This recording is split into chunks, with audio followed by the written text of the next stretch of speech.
السلام علیکم دوستو، کیسے ہو آپ سب؟ میں ہوں عریج اور آپ ہیں اس وقت میرے یوٹیوب چینل عریشان ناولز پہ۔ میری آواز تھوڑی ڈڈو جیسی ہو گئی ہے۔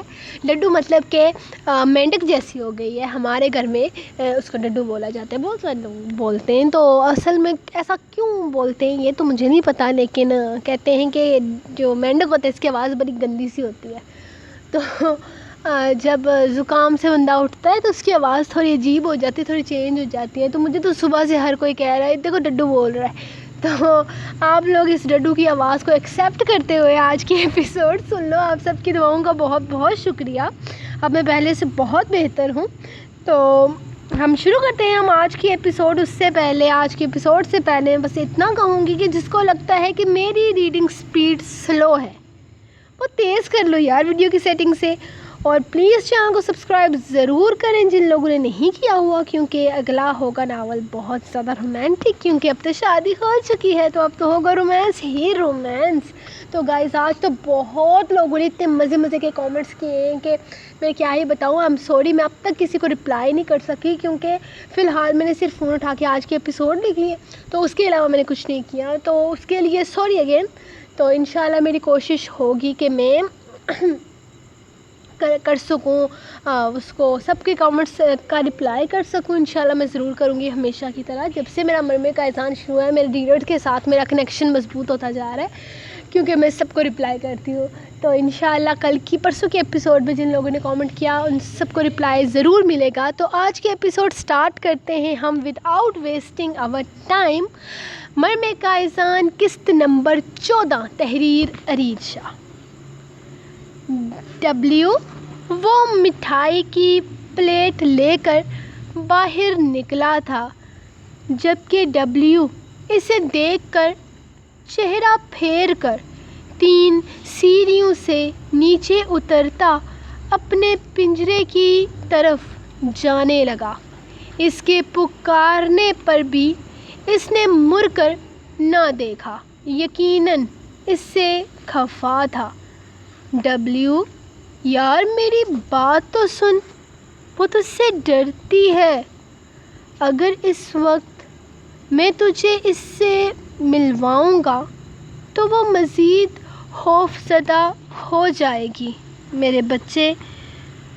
وہ اس کے پیچھے پیچھے آتا پنجرے کے اندر قدم رکھتے ہوئے اس کے پاس آ کر بیٹھا تھا۔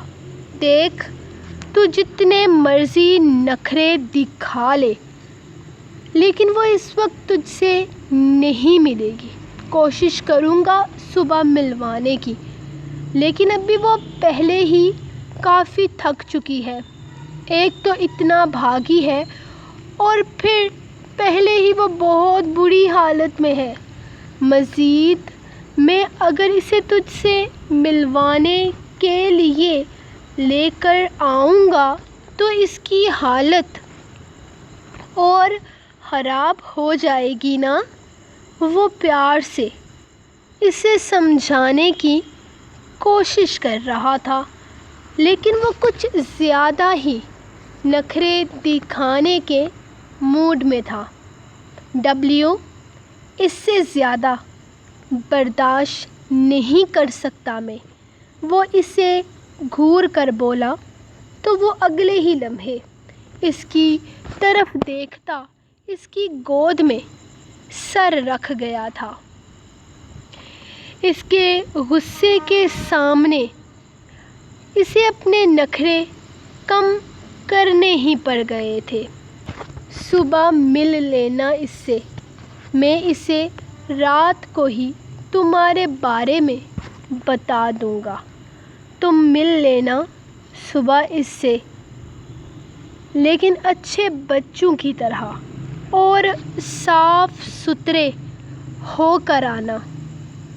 دیکھو پیر کتنے گندے ہیں تمہارے۔ صبح ٹھیک سے رفیل سے اپنی صفائی کروانا، ورنہ کیا سوچے گی تمہاری ممی کہ اتنا گندا بچہ ہے۔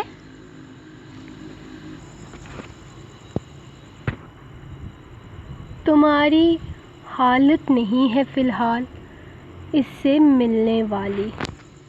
وہ اسے ریزن دے رہا تھا اس وقت اسے مرم سے نہ ملوانے کا، اور وہ اس کی ہر بات کو سمجھ رہا تھا۔ اس نے ایک نظر اس کی طرف دیکھا تو قائزان نے نرمی سے اس کے سر پر ہاتھ پھیرا۔ وہ جو کچھ کہنا چاہتا تھا وہ تو قائزان سمجھ ہی گیا تھا۔ اس وقت وہ تمہاری صفائی کرنے نہیں آ سکتا کیونکہ تم نے اسے ڈرا کر رکھا ہوا ہے۔ بہت مزہ آتا تھا نا تمہیں شرارتیں کرنے میں؟ اب انہی شرارتوں کی وجہ سے تم اپنی ممی سے نہیں مل پا رہے۔ خیر، اب میں جا رہا ہوں اندر، اور تم اچھے بچے بن کر صبح صاف ستھرے ہو کر اس سے ملو گے، ٹھیک ہے نا؟ وہ یقین دہانی چاہتا تھا جس پر اس نے ایک بار پھر سے اس کی گود میں اپنا سر رکھا۔ گڈ میرا بچہ۔ وہ اس کے قریب سے اٹھتا ہوا باہر نکلا ہی تھا کہ اس کا فون بجنے لگا۔ میں یہاں سے جانا چاہتا ہوں، وہ رسل کی طرف دیکھتے ہوئے بولا، جبکہ مرم اسے دیکھنے لگی۔ اس نے مضبوطی سے اس کا ہاتھ اپنے ہاتھوں میں تھام رکھا تھا۔ ہاں ٹھیک ہے، آپ چلے جائیے، ہمیں بھلا کیا اعتراض ہو سکتا ہے؟ رسل نے فوراً جواب دیا تھا۔ نہیں تم کہیں نہیں جاؤ گے بھائی، تم یہیں رہو میرے پاس۔ وہ اس کا ہاتھ مضبوطی سے تھامتے ہوئے بولی، جب اس نے اس کے سر پر اپنا ہاتھ رکھا۔ میرا بچہ، مجھے یہاں سے جانا ہوگا۔ میں یہاں ایک مقصد کے لیے آیا ہوں، یہ تو بھی جانتی ہے۔ میرا ان لوگوں کے بیچ کوئی کام نہیں۔ ہاں لیکن تجھے اپنا خیال رکھنا پڑے گا، آنکھیں اور کان کھلے رکھنے پڑیں گے۔ میں اپنی بہن سے رابطہ کیسے کر سکتا ہوں؟ وہ اسے اپنے ساتھ لگاتا رسل سے پوچھنے لگا، جو بہت غور سے ان دونوں کو دیکھ رہا تھا، اس کی ایک ایک بات کو وہ نوٹ کر رہا تھا۔ تم جب چاہو یہاں آ سکتے ہو، تمہاری بہن ہے، اس سے ملنے کے لیے تمہیں کوئی منع نہیں کرے گا، اس نے فوراً جواب دیا تھا۔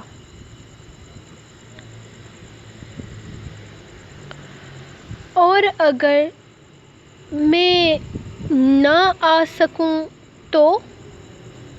کوئی رابطے کے لیے نمبر وغیرہ مل سکتا ہے؟ اس نے پھر سے پوچھا تو رسل مسکرا دیا۔ ماتھے پر بے وقوف لکھا ہوا تو نظر آ نہیں رہا ہوگا تمہیں؟ اتنا دماغ خراب نہیں ہے کہ ایک پولیس والے کو ہم اپنا نمبر دے دیں۔ تمہارا کیا بھروسہ؟ تم ڈیٹیلز نکال کر اگلے دن تھانے میں بلا لو۔ رسل اس کی طرف دیکھ کر ہنسا تو اس نے نفی میں سر ہلایا۔ تمہیں لگتا ہے میں اپنی بہن کے معاملے میں اس طرح کی حرکت کر سکتا ہوں؟ اور ویسے بھی تم گینگسٹرز کے لیے جیل سے نکلنا کون سا مشکل کام ہے؟ پوائنٹ۔ لو، تم میرا نمبر رکھ لو۔ رسل ذرا ڈرپوک قسم کا بندہ ہے۔ رفیل نے اپنا نمبر اس کی طرف بڑھاتے ہوئے کہا، جس نے فوراً تھام لیا۔ قائزان کا نمبر نہیں مل سکتا؟ اس کے کہنے کی دیر تھی کہ وہ دونوں ایک دوسرے کو دیکھ کر کہکا لگا اٹھے۔ اسے لگتا ہے کہ سچ میں ہمارے ماتھے پر بے وقوف لکھا ہے اور ہمیں پتہ نہیں۔ نہیں بیٹا، تم قائزان کا نمبر نہیں لے سکتے، اور اب اگر تم یہاں سے جانا چاہتے ہو تو راستہ اس طرف سے جائے گا، ورنہ تم آج اگر چاہو تو ہمارے مہمان بن کر بھی رہ سکتے ہو۔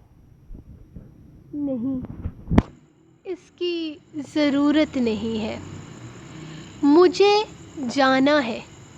وہ فوراً اٹھ کر کھڑا ہو گیا، جبکہ مریم بھی اس کے ساتھ ہی اٹھی تھی۔ اللہ پاک تجھے ہمیشہ خوش رکھے میری جان۔ ملک کے معاملے میں تھوڑا سا خود غرض ہو گیا ہوں، لیکن تجھ سے وعدہ کرتا ہوں تیری اس قربانی کو ضائع نہیں ہونے دوں گا۔ اس کے ماتھے کو چومتے ہوئے وہ بہت آہستہ آواز میں بات کر رہا تھا، جبکہ رسل اور رفیل دونوں کی کوشش یہی تھی کہ وہ اس کی بات کو سن سکیں، لیکن وہ کامیاب نہ ہو سکے۔ وہ تیزی سے ان لوگوں کی نظروں سے اوجھل ہوا تھا۔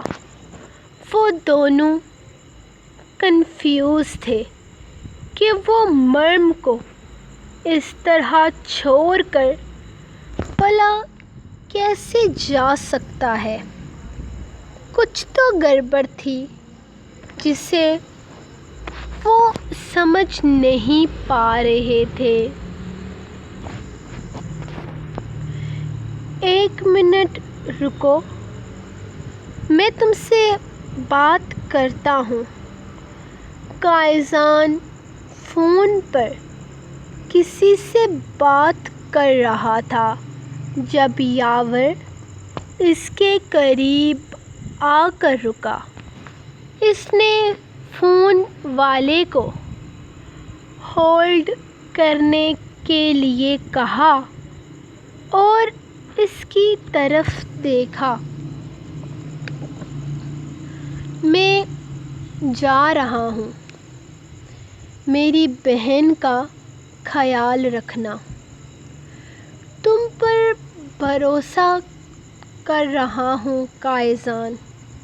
آج تک اپنی بہن کے معاملے میں نے اپنے باپ پر بھی بھروسہ نہیں کیا۔ میں نہیں جانتا کہ یہ رشتہ کہاں تک کامیاب ہوگا، لیکن تم میری بہن کے شوہر ہو۔ تم سے جو رشتہ حالات نے جوڑا ہے، اللہ پاک اسے بہت آگے تک لے کر جائے۔ اپنی بہن کے معاملے میں اس وقت بہت خوف زدہ ہوں۔ آج تک میں کسی چیز سے نہیں ڈرا۔ میرا باپ مجھے لوہے کے روڈ سے مارتا تھا، میری پڑھائی چھڑوا کر اس نے مجھے دکان پر بٹھا دیا۔ وہ جانتا تک نہیں تھا کہ میں نے کس طرح یہ مقام حاصل کیا تھا۔ میں مصر کوئی ان لیگل طریقے سے نہیں آیا تھا، بلکہ ان لیگل طریقوں سے آنے والے لوگوں کے پیچھے چھپے گینگ کو بے نقاب کرنے آیا تھا۔ اس سے پہلے بھی میں نے اسی طرح چھپ چھپا کر نہ جانے کتنے کیسز حل کیے ہیں۔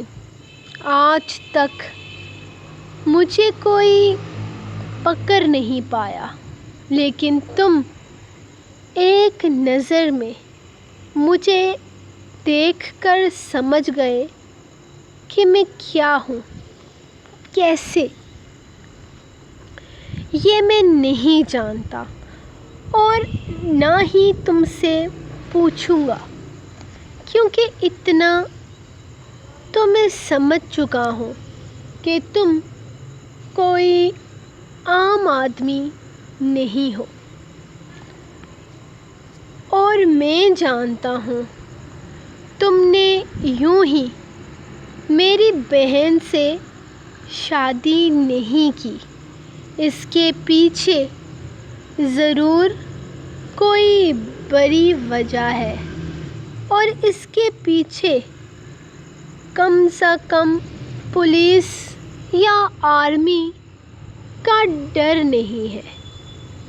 تم جو اس دنیا کے سب سے خطرناک جانور کو بنا کسی خوف کے اپنے ساتھ رکھ سکتے ہو، بڑے سے بڑے گینگسٹر کو تم نے چٹکیوں میں اڑا دیا۔ اسے بھلا میری معصوم بہن سے کیا فائدہ ہو سکتا ہے؟ تمہیں نہ تو پولیس کا ڈر ہے اور نہ ہی جیل جانے کا، کیونکہ تم تو پیدا ہی جیل میں ہوئے ہو۔ زندگی کا آدھے سے زیادہ حصہ تم نے جیل میں گزارا ہے۔ تم دنیا سے الگ تھلگ اس لیے رہتے ہو کیونکہ تمہیں حکومت کرنا پسند نہیں ہے، لیکن پھر بھی تم مصر کے گینگسٹرز کے بادشاہ ہو۔ وہ بولے جا رہا تھا جبکہ قائزان کے لبوں پر مسکراہٹ تھی۔ سالے صاحب اپنی زندگی کا مقصد میری اپنی بہن سے شادی کی وجہ بنا لیجئے، کیونکہ آپ میری ساری انفارمیشن نکال کر بیٹھے ہیں اور آپ کو پتہ ہی نہیں کہ میں نے آپ کی بہن سے شادی کیوں کی۔ آپ جانتے ہیں میں کسی چیز سے نہیں ڈرتا، اور قید، ہا ہا ہا، میں جب اپنی ماں کے پیٹ میں تھا تب جیل میں تھا، تو یہ جیل کی چار دیواری میرے ڈر کی وجہ کبھی نہیں ہو سکتی۔ باقی میں تنہائی پسند انسان ہوں، مجھے جنگلوں میں رہنا اچھا لگتا ہے، اور آپ کی بہن سے شادی میں نے کیوں کی، اس کے پیچھے کی وجہ آپ خود جان لیجئے۔ اب اتنا اچھا تو میں ہوں نہیں کہ آپ کو یہ بھی خود بتاؤں، تو تم میری بہن سے محبت نہیں کرتے قائزان، کیونکہ تم کسی سے محبت نہیں کرتے، خود سے بھی نہیں، تو پھر کیوں مرم ہی کیوں وہ رہ نہیں پا رہا تھا، اپنے سوالوں کا جواب چاہتا تھا، جبکہ وہ اس کی بے چینی کو مزید بڑھا رہا تھا۔ میں یہ وجہ کبھی کسی کو نہیں بتاتا، لیکن تمہیں بتاتا ہوں۔ مجھے حکومت کرنے کا شوق نہیں ہے، لیکن میری سلطنت ہے، اور ہر سلطنت میں ایک ملکہ ہوتی ہے، اور میں اپنی زندگی میں ایک شہزادی چاہتا تھا۔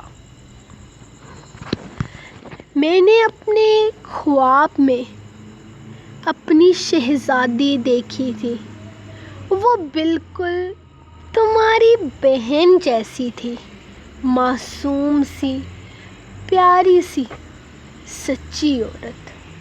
اور پھر یہ شہزادی 5 سال پہلے میری زندگی میں آئی، اور اسے دیکھتے ہی میں نے فیصلہ کر لیا کہ وہ میری ہوگی،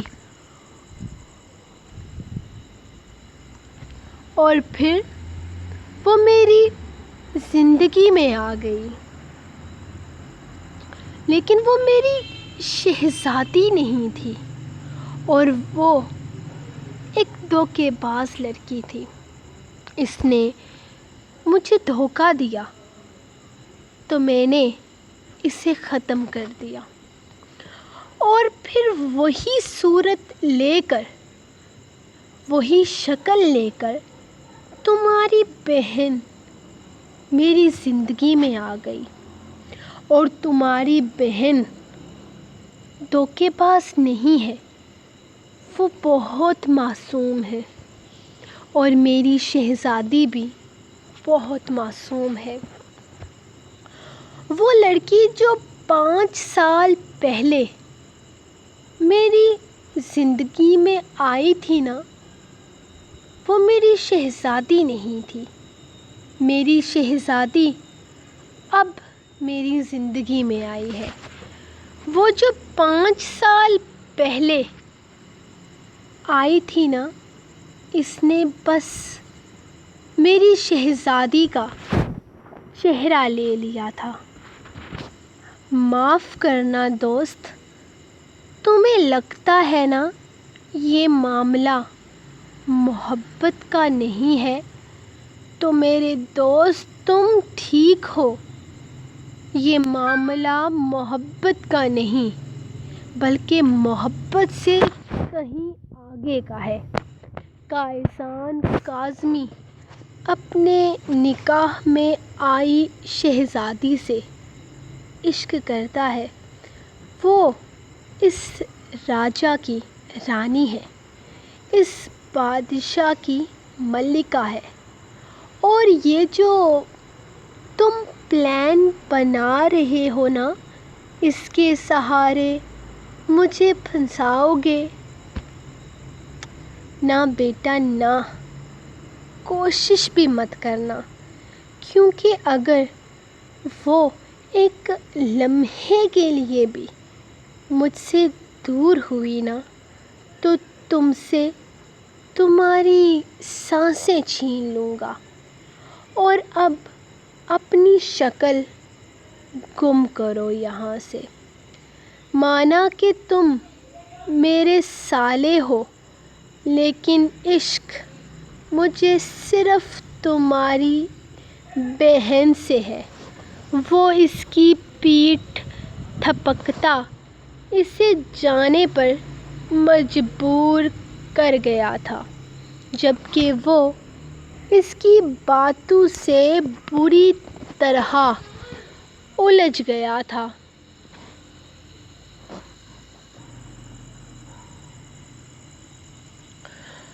وہ پاکستان کبھی نہیں گیا تھا، تو 5 سال پہلے اس نے کس کو دیکھا تھا؟ اس کی بہن تو کبھی مصر آئی ہی نہیں تھی، تو پھر مریم سے ملتی جلتی کوئی لڑکی کیا اس کی زندگی میں تھی جسے وہ ختم کر چکا تھا؟ کیا کہانی تھی اس کی؟ وہ بری طرح سے الجھ رہا تھا، لیکن یہاں تک آ کر وہ پیچھے تو ہٹ نہیں سکتا تھا، اور اس کے بارے میں سب کچھ پتہ لگا لے گا، لیکن یقیناً اس کام میں بہت وقت لگنے والا تھا۔ بس مریم کوئی بے وقوفی نہ کر دے۔ بھابھی، آپ کو آپ کا روم دکھائیں؟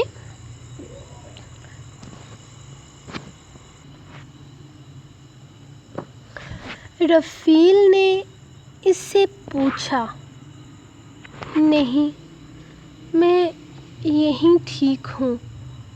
وہ اسے ایک نظر دیکھتی چہرہ جھکا گئی۔ لیکن بھابھی، آپ کو اپنے روم میں تو جانا ہی ہوگا نا؟ بہت تھک گئی ہوں گی، آپ نے آرام بھی تو کرنا ہے۔ اس دفعہ رسل نے کہا تھا۔ نہیں، میں تو نہیں تھکی، میں بالکل ٹھیک ہوں۔ ویسے وہ کہاں گئے؟ اس نے رفیل کی طرف دیکھتے ہوئے پوچھا تھا، کیونکہ کائسان کی طرح اسے رسل سے بھی خوف آ رہا تھا۔ ہاں، لیکن رفیل کی مسکراہٹ اسے بات کرنے کا حوصلہ دے رہی تھی۔ وہ مطلب آپ کے شوہر؟ رفیل نے شرارت سے پوچھا تو رسل نے اسے گھورا۔ میرا مطلب ہے، آپ کائسان کے بارے میں پوچھ رہی ہیں؟ وہ باہر ہے، اپنے بچے کے ساتھ، اس نے فوراً جواب دیا۔ بچہ؟ ان کی کیا پہلے بھی شادی ہو چکی ہے؟ وہ اس کی طرف دیکھتے ہوئے حیرانگی سے پوچھنے لگی، اگر وہ پہلے ہی شادی شدہ تھا تو اس کی زندگی عذاب کرنے کی کیا ضرورت تھی؟ ارے نہیں بھابھی، اس کی تو ایک ہی شادی بڑی مشکل سے ہوئی ہے۔ وہ اس کا بچہ، مطلب اس کا جانور، اس نے ایک جانور پال رکھا ہوا ہے۔ جی، اسے وہ بالکل اپنے بچوں کی طرح چاہتا ہے۔ جواب رسل کی طرف سے آیا تھا۔ اچھا، جانور؟ مجھے بھی چھوٹے چھوٹے جانور بہت پسند ہیں، وہ کچھ ریلیکس ہوتے ہوئے بولی، جبکہ ان دونوں کے اتنے نرمی سے بات کرنے پر وہ خود کو کافی پرسکون محسوس کر رہی تھی۔ چھوٹا تو نہیں ہے ڈبلیو؟ رفیل کے بولنے کی دیر تھی کہ رسل نے ایک زوردار پیر اس کی ٹانگ پر مارا۔ نہیں، میرا مطلب چھوٹا سا ہی ہے، بالکل بچہ ہے، چھوٹا سا، کیوٹ سا، معصوم سا۔ قائزان کو تو بہت معصوم لگتا ہے۔ آپ صبح مل لیجئے گا اس سے، وہ بھی آپ سے مل کر بہت خوش ہوگا، اس نے مسکراتے ہوئے کہا، جبکہ وہ بھی نرمی سے مسکرا دی۔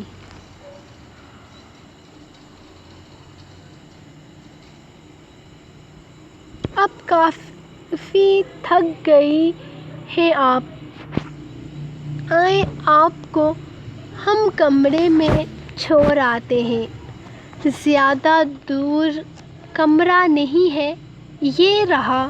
اس نے ساتھ ہی 2 دروازے چھوڑ کر تیسرے دروازے کی طرف اشارہ کیا تھا۔ قائزان تو ابھی ڈبلیو کے ساتھ میٹنگ میں مصروف ہے، پتہ نہیں کب تک آئے گا۔ آپ تو تب تک کمرے میں چلیں نا۔ اس دفعہ رسل نے اٹھ کر کھڑے ہوتے ہوئے کہا تو اسے نہ چاہتے ہوئے بھی اٹھنا پڑا۔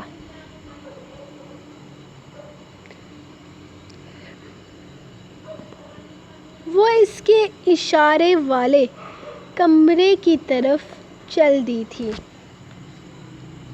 یہ ہے قائزان کا روم، آج سے آپ کو یہیں رہنا ہے، وہ اسے اندر لاتے ہوئے بولا، جبکہ وہ تو بیڈ پر پڑی چیزیں دیکھ رہی تھی۔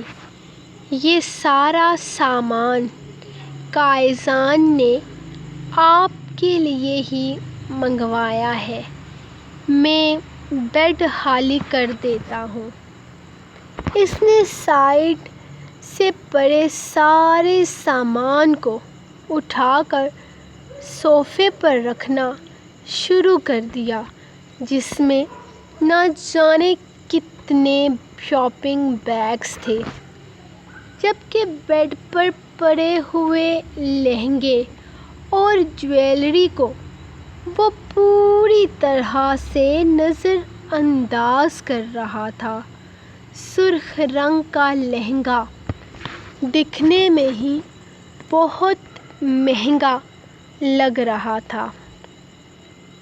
اصل میں نے کہا تھا کہ ہم کسی لڑکی کو بلا لیتے ہیں جو آپ کو تیار کر دے گی۔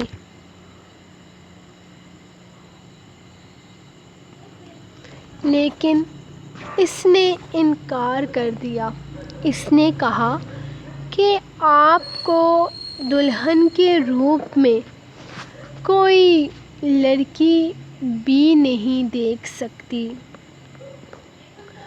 تو آپ اس خوش فہمی میں مت رہیے گا کہ آپ کو تیار کرنے کے لیے کوئی لڑکی آنے والی ہے۔ آپ کو خود ہی دلہن بننا پڑے گا۔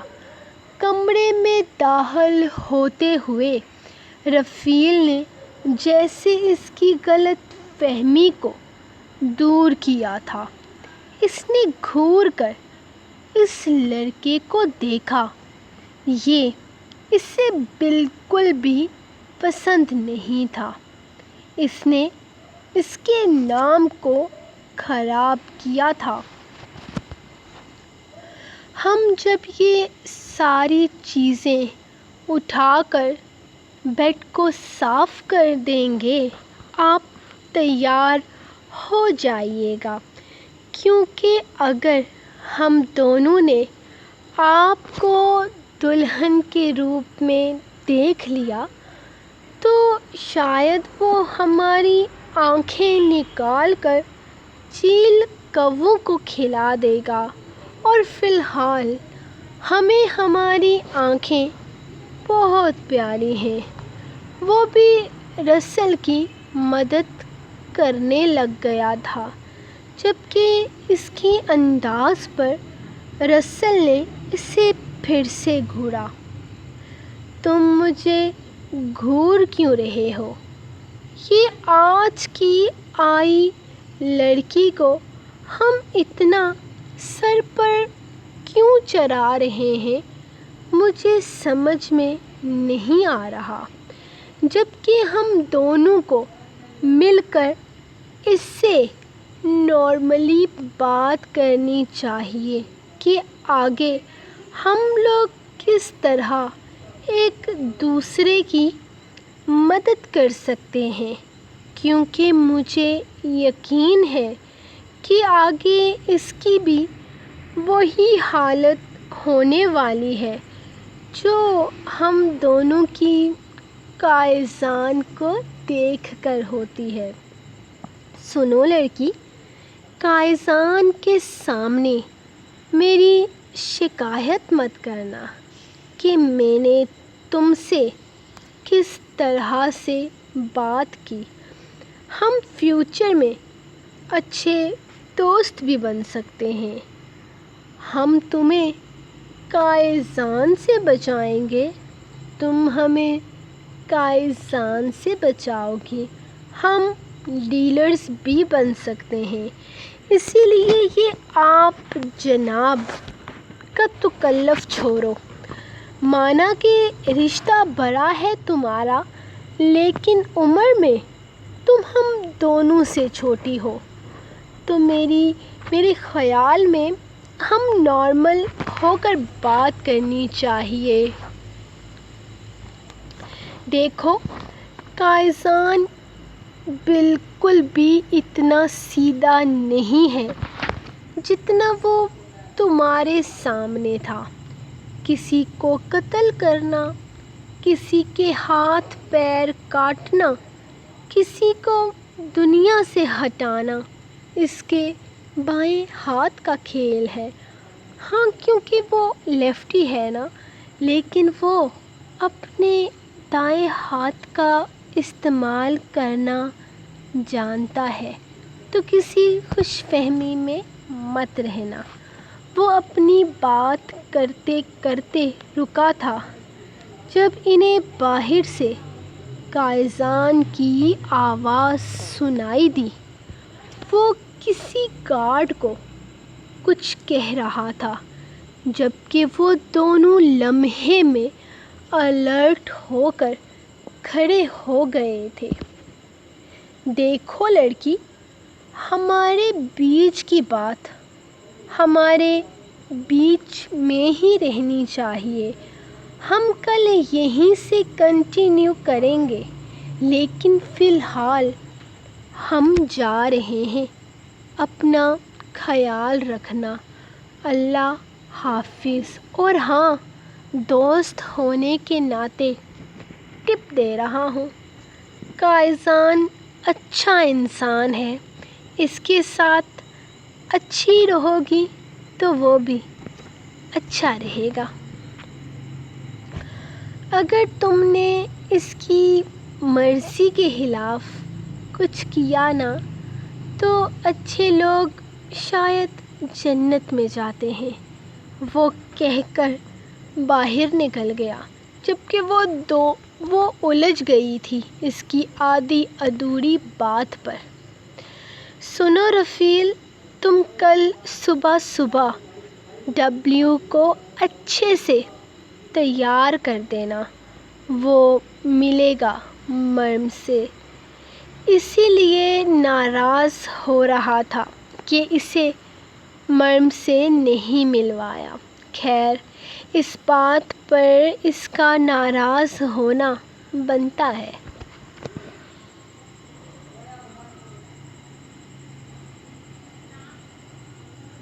صبح مرم کے جاگنے سے پہلے اسے اچھے سے تیار کر دینا، ٹھیک سے صاف ستھرا کر کے اسے مرم کے سامنے لے کر آنا۔ وہ اسے آرڈر دے رہا تھا، صاف تو میں کر دوں گا لیکن چھوٹا کیسے کروں گا؟ وہ منہ ہی منہ میں بڑبڑایا تھا۔ کیا مطلب؟ چھوٹا کیسے کرو گے تم؟ وہ اس کی بات کو سن چکا تھا۔ بکواس کر دی ہے اس نے مرم کے سامنے کہ ڈبلیو ایک چھوٹا سا جانور ہے، رسل نے فوراً بتایا تھا۔ صبح دیکھ لے گی تو اسے خود ہی پتہ چل جائے گا کہ وہ کتنا ہے اور کیا ہے۔ خیر، اب تم لوگ جاؤ، کمرہ صاف کر دیا تھا؟ تم لوگوں نے مرم کو اندر لے جانے سے پہلے اس نے پیچھے مڑ کر دیکھا نہیں، وہ مرم کے جانے کے بعد کیا ہے۔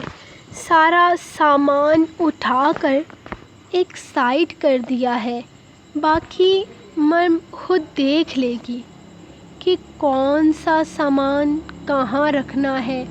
آخر کمرے کی سیٹنگ تو اس نے ہی کرنی ہے نا، اسی لیے ہم نے چھیڑا نہیں اس کے سامان کو۔ خیر، تمہیں اب کمرے میں جانا چاہیے، وہ انتظار کر رہی ہے تمہارا۔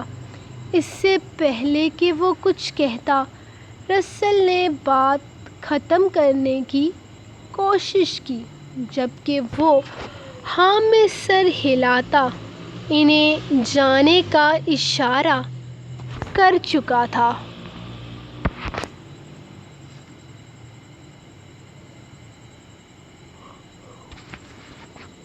وہ بیڈ پر ایک سائیڈ خالی جگہ پر آ کر بیٹھی تھی۔ اتنا بڑا لہنگا تھا کہ پورے بیڈ پر تو وہی بیٹھا ہوا تھا۔ اس کا دل چاہا کہ اسے اٹھا کر ایک سائیڈ کر دے، لیکن اس آدمی کی مرضی کے خلاف اب وہ سانس نہ لے۔ وہ تو خدا کا شکر تھا کہ وہ جاتے جاتے 2 نمبر والا لڑکا اسے بتا کر گیا تھا کہ قائزان کتنا خطرناک ہے، اور کوئی کام اس کی مرضی پر نہ ہونے پر وہ اسے جنت میں پہنچانے میں 1 سیکنڈ نہیں لگائے گا، ورنہ شاید وہ ایسی کوئی حماقت کرنے کی کوشش کرتی۔ لیکن اب تو سوال ہی پیدا نہیں ہوتا۔ ارے یہ کیا، تم ابھی تک یوں ہی بیٹھی ہوئی ہو؟ تیار نہیں ہوئی تم؟ کیا ان دونوں نے تمہیں بتایا نہیں کہ تمہیں تیار ہونا تھا؟ وہ کمرے کا دروازہ بند کرتے ہوئے بولا، جبکہ اس کے اچانک آ جانے پر وہ اچھل کر رہ گئی۔ میں ریلیکس، اتنا نروس ہونے کی ضرورت نہیں، کوئی بات نہیں، لہنگا بھاری تھا، تم سے اٹھایا نہیں گیا، رائٹ؟ وہ اس کے قریب آتے ہوئے پوچھنے لگا، جس پر اس نے زور و شور سے ہاں میں سر ہلایا تھا۔ اتنا بھی بھاری نہیں تھا، خیر آؤ، میں پہناتا ہوں تمہیں، وہ اس کا ہاتھ تھامتے ہوئے بولا، جبکہ مریم کی تو سانسیں ہی اٹکنے لگی تھیں۔ نہیں، وہ بولنے کی کوشش کر رہی تھی جب وہ اس کے لبوں کی حرکت کو پڑھ کر بولا، اور اس کے دیکھنے پر وہ فوراً نفی میں سر ہلانے لگی۔ وہ کیا ہے نا کہ یہ لباس مجھے تمہارے بدن پر پسند نہیں ہے، اس فیصل کی دی ہوئی چیز کو تم نے پہن رکھا ہے، یہ جوڑا تم نے اس سے نکاح کرنے کے لیے پہنا تھا نا؟ وہ اس کی گردن سے دوپٹہ نکالتے ہوئے اس کے سر پر سے بھی دوپٹہ ہٹا کر ایک سائڈ پر پھینک چکا تھا۔ اس کی یہ حرکت اتنی بے ساختہ تھی کہ اس کا پورا جسم کانپنے لگا۔ ریلیکس جان، ریلیکس، اتنا کیوں ڈر رہی ہو تم؟ میں کوئی غیر نہیں، شوہر ہوں تمہارا، آؤ میں تمہیں اپنے ہاتھوں سے دلہن بناتا ہوں۔ میں نے بہت دل سے شاپنگ کی ہے تمہارے لیے، اپنی پسند کے کپڑے لے کر آیا ہوں، اپنی پسند کی جویلری لایا ہوں، اس کمرے میں موجود ایک ایک چیز میری پسند کی ہے، میری بیوی بھی۔ وہ محبت سے اس کا چہرہ اپنی انگلی کی مدد سے اونچا کرتا اس کے چھوٹے چھوٹے لبوں کو دیکھنے لگا۔ حق کی ملکیت کا احساس تھا یا اس کے چہرے کی دلکشی اسے مدہوش کر رہی تھی، لیکن اس کے لبوں کی نرماہٹ کو وہ اپنے لبوں سے چھونا چاہتا تھا۔ اپنے دل کی آواز پر لبیک کہتے ہوئے اس نے اس کے نچلے لب کو اپنے لبوں میں قید کیا تھا، اور پھر آہستہ آہستہ اس کی سانسوں کو اپنی سانسوں میں اڈیلنے لگا۔ جب اسے ایسا محسوس ہوا کہ اس کی باہوں میں موجود وہ وجود بے جان ہو چکا ہے، اس نے اس کے لبوں کو آزاد کرتے ہوئے سر اٹھا کر اس کے چہرے کو دیکھا تھا۔ وہ بے جان سی اس کی باہوں میں جھول گئی تھی۔ اس میں بے ہوش ہونے والی کون سی بات تھی؟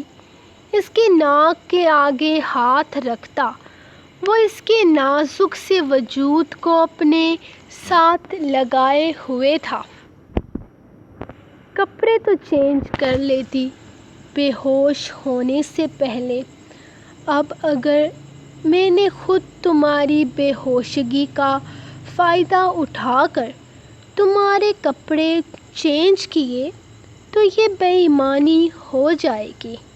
اور قائزان کاظمی اتنا بے ایمان نہیں ہے، اپنے حق تو تمہارے پورے ہوش و حواس میں وصول کرنے ہیں۔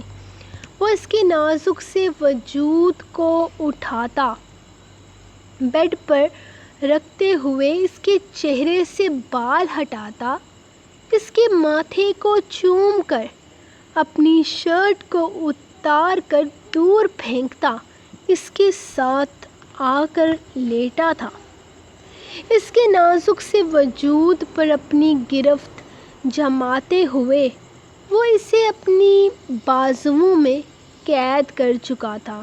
یہ لمحات اس کی زندگی کے سب سے حسین لمحات تھے۔ سو گائز، یہ رہی آپ لوگوں کی آج کی ایپیسوڈ۔ جلدی سے اس کو لائک کر دیں۔ اب تو شادی بھی ہو گئی ہے، لیکن آپ لوگوں کے لائکس دن بہ دن کم ہوتے جا رہے ہیں۔ جلدی سے لائک کرو آج کی ایپیسوڈ کو۔ نیکسٹ ایپیسوڈ 1200 لائکس پر آئے گی۔ بہت کم بول رہی ہوں کیونکہ مجھے پتہ ہے اس سے زیادہ لوگ پڑھتے ہیں، تو کیا میں امید رکھوں آپ لوگوں کے اتنے لائکس کی؟ یار امید تو رکھ ہی لیتی ہوں، امید پر تو دنیا قائم ہے۔ تو ہم ملیں گے آپ کو نیکسٹ ایپیسوڈ کے ساتھ کل۔ تو اپنی رائٹر کو دیجیے اجازت اور دعاؤں میں یاد رکھیں۔ اللہ حافظ۔